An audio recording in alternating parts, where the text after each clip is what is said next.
Господин Острини, зошто се решивте како Алијанса за албанците да седнете на иста маса и да разговарате со се уште владеачката ДУИ? Нели вашата коалиција се формираше токму врз барањето за промени, а ДУИ безмалку е дел од власта заедно со ВМРО ДПМН веќе 9 години. Situata e krijuar në Republikën e Maqedonisë pas zgjedhjeve të parakohshme nuk është ajo të cilën ne e mendonim gjatë kampanjës edhe para saj. Kjo situatë kërkon një angazhim mbipartijak, për shkak se forcat më të mëdha që i takojnë grupit të partive maqedonase gati kanë dalur pat. Edhe as njëra, as tjetra, pa shqiptarët nuk mund të krijojë qeverinë.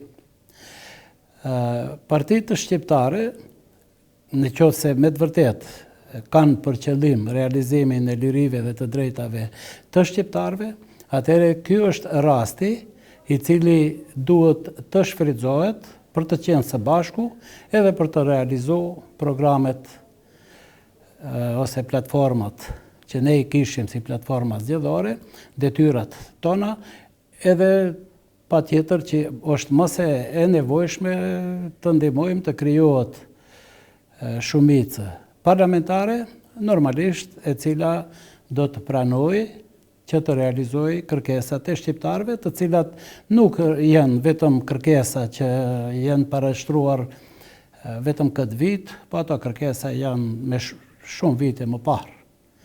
Edhe kjo është arsyeja që ne këtu më tash nuk flasim për parti politike, po flasim për interesa mbipartijake të partive shqiptare, të cilat duhet të realizohen nëse gjendet marrëveshje me partitë maqedonëse, të cilat ja dëshirojnë daljen nga kriza Републикës të Мaqedonisë. Дали нешто конкретно беше договорено на состанокот минатата сабота? Дали ќе настапувате како блок во преговорите за влада? Се појавија неофицијални информации дека наводно сте договориле донесување нов закон за јазиците, за употреба на јазиците, пред воопшто да се формира новата влада. Jo, ne ishte takimi i parë i cili ushtrit nga Bashkimi Demokratik për Integrim. Në atë takim nuk u shqirtua çështja e gjendjes të Republikës të Maqedonisë, edhe në këtë rast edhe kontributi i partive shqiptare. Aty u morën vesh, keni edhe një proklamatë të cilën e ka ndërgu nga ky takim, u morën vesh që të ketë edhe takime tjera, në ato takime në bazë të grupeve të punës ose çka do të krijohen, do të formohet edhe miratohet një platformë në bazë të cilës ne së bashku do të veprojmë në të ardhmen. Господин Острени, која опција од македонската страна ја гледате како можен коалициски партнер и кои треба бидат приоритетите на новата влада? Во својата изјава Зијадин Села се постави симетрично и кон ВМРО ДПМН и кон СДСМ. Unë mendoj se ajo përgjigje është shumë e drejtë dhe është në përputhje me qëndrimet tona. Neve do të jemi të gatshëm të bashkëpunojmë me atë parti të bllokut Maqedonas, e cila do të jetë në gjendje ta çojë përpara demokratizimin e Republikës të Maqedonisë.